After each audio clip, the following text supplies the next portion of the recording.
Embargo y pluripartidismo escamotean el conflicto entre la dictadura y el pueblo cubano. ¿Cómo están, amigos? Bienvenidos a Noticias Importantes. Comenzamos. La fábrica de argumentos políticos del tardocastrismo y sus altavoces directos e indirectos repiten la falacia de que en Cuba no sería posible el pluripartidismo mientras Estados Unidos no levante el embargo económico, ignorando la vocación dictatorial de Fidel Castro, que tuvo la habilidad de esconder la chágara totalitaria hasta que se hizo con todo el poder. El objetivo político que persigue la dictadura cubana es seguir desplazando el conflicto real entre la casta verde oliva y el pueblo cubano, al que oprime sin vacilación, enmascarándolo con un supuesto diferendo bilateral con Estados Unidos, piedra angular de su mentiroso juego de David contra Goliat. El verdadero David es el atropellado pueblo cubano y el Goliat real es la cúpula tardocastrista, heredera del desastre económico que arruinó a Cuba, pese a la vital e injusta economía heredada de la República y la generosa y desinteresada ayuda soviética hasta 1989.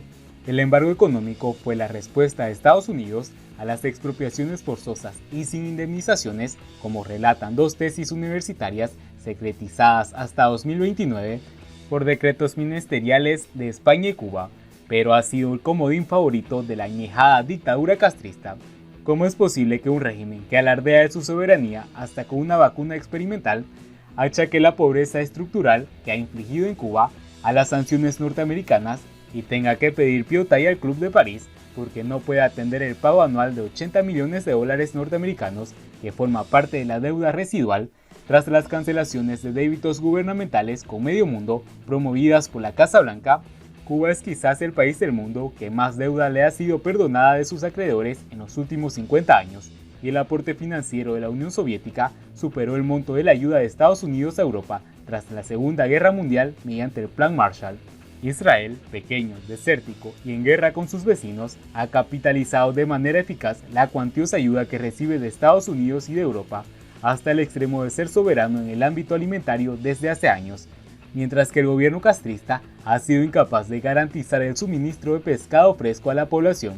Si el embargo norteamericano es la causa del sufrimiento de la mayoría de los cubanos, ¿por qué los Castro rehuyeron todos los intentos de acercamientos norteamericanos desde los pactos Moscú-Washington en medio de la crisis de octubre de 1962 y le propinaron sendas bofetadas a Bill Clinton en 1996 con lo sucedido con los 4 cubanos que volaban en avionetas de los hermanos al rescate, y Barack Obama en 2016, tras su discurso en La Habana que puso a temblar a Raúl Castro? ¿Cómo es posible que un gobierno que acusa constantemente a Estados Unidos de ser el mayor violador de los derechos humanos del mundo gestione una nación cárcel con una elevada tasa de presos per cápita del mundo? Si la hostilidad de Washington es la causa principal de todas las desgracias de Cuba, ¿por qué su gobierno se aferra al dólar norteamericano como moneda de referencia para comprar alimentos, medicinas y artículos de primera necesidad, ahondando las vicisitudes de la mayoría que cobra magros salarios y pensiones en pesos? ¿Cómo conciliar las denuncias permanentes del neoliberalismo con la aplicación de márgenes comerciales abusivos en las tiendas y los servicios, incluidas las tarifas consulares a los emigrados? ¿Cómo sustentar los ataques a la explotación capitalista cuando el gobierno castrista se apropia del 75% de los salarios de los médicos, demás personal sanitario y otros cubanos que trabajan en el extranjero bajo contrato del gobierno, que han sido clasificados por expertos de la ONU como trabajo forzoso? ¿Cómo promover una campaña mundial por el premio Nobel a médicos cubanos alquilados a precio de mercados en varios países capitalistas, donde la salud no es un derecho del pueblo? ¿Cómo desatar una campaña de potencia médica y que Cuba salva cuando la salud, la nutrición y higiene son aspectos fallidos en la isla? ¿Cómo armonizar la defensa de la pluralidad política en el escenario mundial y la democratización del Consejo de Seguridad de las Naciones Unidas con los decretos de leyes 349 y 370? ¿Cómo explicar que las estructuras partidistas, estatal y gubernamental reciban regularmente a opositores de gobiernos con los que Cuba mantiene relaciones diplomáticas, pero cuando un país extranjero hace lo mismo con opositores anticastristas, La Habana se escandalice? ¿Cómo avenir que las embajadas cubanas en muchos países reciban y confraternicen con adversarios del gobierno ante el que están acreditados, pero cuando opositores cubanos visitan embajadas extranjeras en La Habana sean tildados de mercenarios?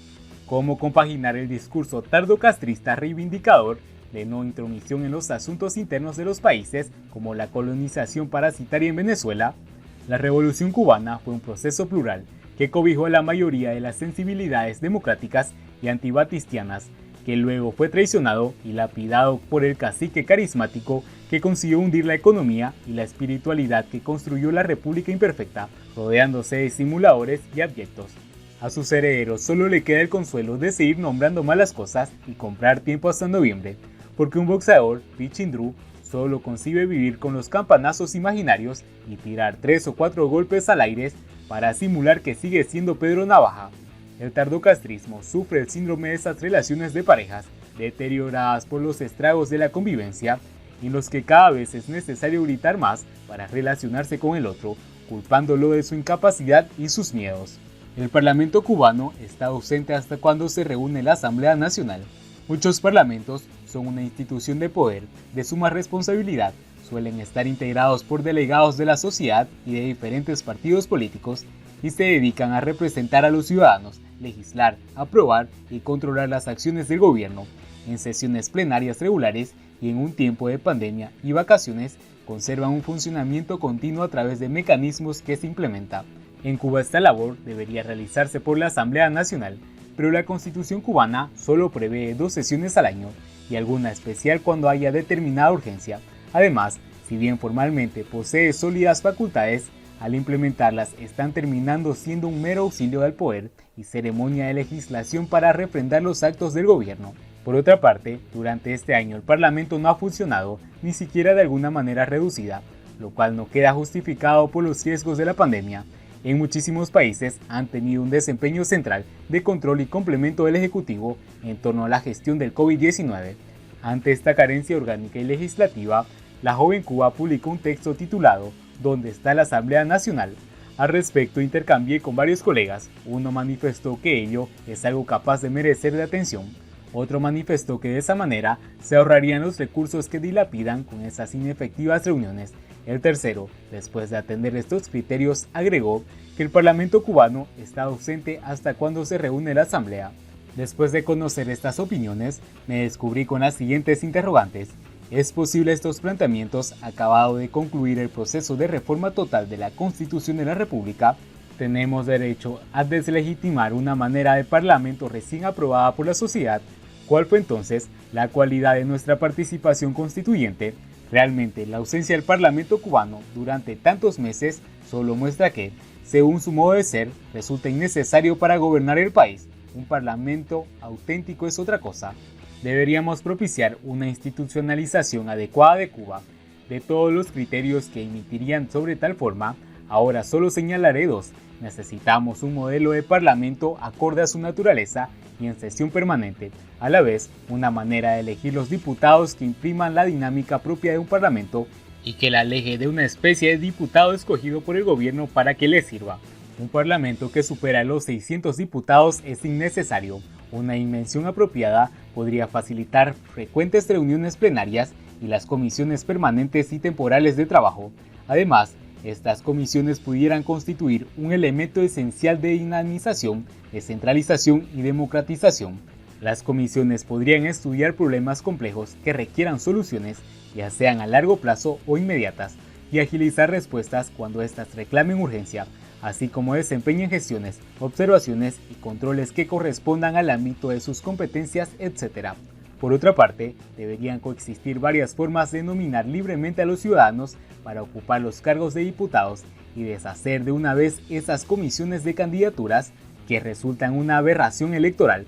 Sería lógico además que estos candidatos puedan divulgar las perspectivas del quehacer que se proponen para que así la ciudadanía acuda a las urnas con suma responsabilidad acerca del representante a elegir y a la vez sean herramientas para evaluar el desempeño de los parlamentarios electos. También resulta imprescindible pasar a un modelo de elección donde cada ciudadano, de entre una lista propuesta, escoge a uno de los candidatos, lejano al actual dispositivo a través del cual nadie elige, sino que ratifica o no a los ya electos por quienes controlan las comisiones de candidaturas. Con tal sentido, y aunque no corresponden al tema parlamentario, aprovecho para indicar la necesidad de una reforma constitucional y legal que también ampare la elección libre y competitiva de prefectos, gobernadores y del presidente de la República de Cuba. Y bien amigos, así vamos terminando las noticias importantes del día de hoy. Espero que el contenido haya sido de su agrado. No olviden suscribirse para mantenerse informados. Muchas gracias por seguirnos y nos vemos en el siguiente informe.